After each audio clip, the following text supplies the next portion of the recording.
Welcome back, everyone. In the many times that we've discussed Islamic law on this channel, I've frequently adopted a humorous, satirical approach that even some Muslims find irresistible. However, I've also acknowledged that when we see Muhammad's morality acted out in real life, it's seriously ugly. Many of you are probably aware of the events a few weeks ago in Pakistan. These images show what life is like for minorities in a Muslim-majority country. Let's review what happened. Here's Ayman Ibrahim writing for WNG.org. 2 weeks ago in Muslim-majority Pakistan, some Muslims accused a local Christian of desecrating the Quran. In response, thousands of Muslims launched attacks on churches and Christian homes in the region. First of all, it's highly improbable that a Christian would desecrate the Quran in Muslim-majority Pakistan. Nevertheless, an angry mob immediately considered the accusation factual and began its jihadi pursuit of defending Islam. Some videos show the mob wielding swords, sticks, and iron rods, attacking homes and destroying church buildings. According to press reports, they did so as the police appeared to watch without intervening. This was not a small random attack against Christians. The Pakistani government, we'll talk more about the Pakistani government soon. The Pakistani government had to deploy additional police and send in the army to control the violent mob.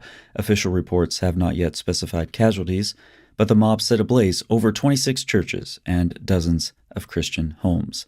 Of course, the actual numbers are much higher. As promised, let me pause for a second and riff on the Pakistani government. Apparently, there are people in said government who have nothing better to do than ban videos from my little channel. Over and over, I get notifications that your video is banned in Pakistan. It's remarkable that a country with such harsh laws seems so sensitive to YouTube videos. And yes, I know that those cowards will ban this video too. I'll let you know in the comments section when that happens. And by the way, the people in Pakistan are smart enough to watch channels like this using VPNs, which apparently the government isn't smart enough to figure out how to block. So sad. Let's get back to the article and get our first two takeaways. In Muslim-majority nations, Christians are often vulnerable to discrimination and persecution. They are treated as lower-class citizens, with their rights rarely protected, like the rights of majority Muslims. Worse, Christian properties and possessions are often openly targeted for violence, demolition, and vandalism. Then he continues, who are the victims? Non-Muslim minorities residing under Islamic rules. The picture is heartbreaking, but it's been this way for centuries. Is the larger world paying attention? So first, that's a great question specifically for Christians. Are we paying attention? What can we do to help? What can we learn? How would we react if we were in Pakistan? And is the larger secular world paying attention? In my Western context, the answer is no. At best, our legacy media covers this stuff consistently with sympathy for the violent mobs, and that prompts us to ask some very serious, very critical questions about Western society's ideological commitments. Second, this tells us a thing or two about the hypocrisy of Western Islam. Recall that in Muslim-majority nations, Christians are often vulnerable to discrimination and persecution. They're treated as lower-class citizens with their rights rarely protected, like the rights of majority Muslims. But who are the victims?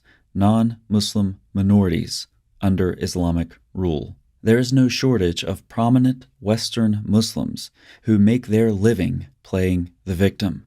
But in reality, that is exactly what their religion makes everyone else when it becomes the majority. If you want proof, again, I give you Pakistan. Let's look at our next takeaway. Muslim community leaders who attempted to stop the attack say they feel ashamed.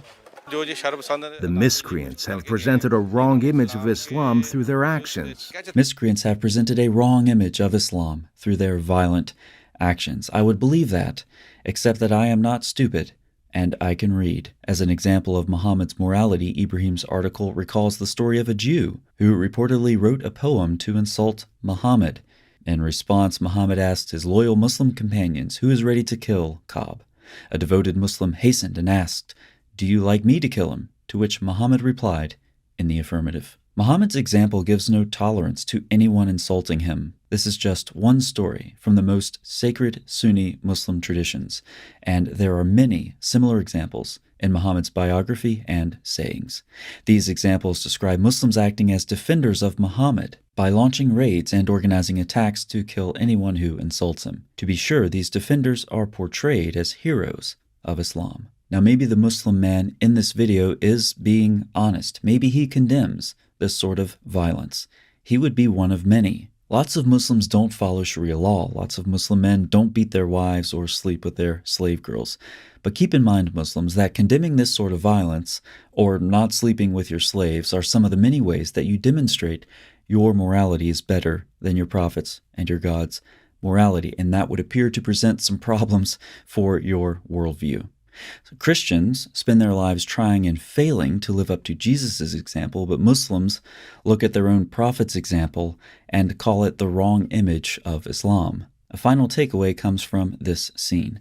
My own theory is that Muslims dislike the cross so much out of embarrassment that the Quran wrongly denies Jesus' crucifixion, which is one of the most certain events of the first century.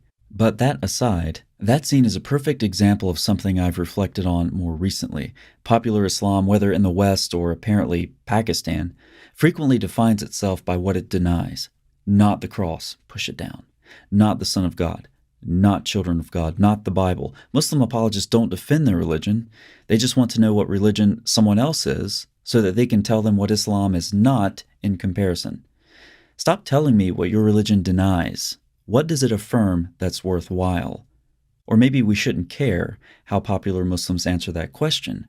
Maybe we should just look to places where Islam is overwhelmingly popular, places like Pakistan, for answers to that question. Time and time again, when we do look to those places, it's really ugly. Thanks so much for watching. I'll see you next time.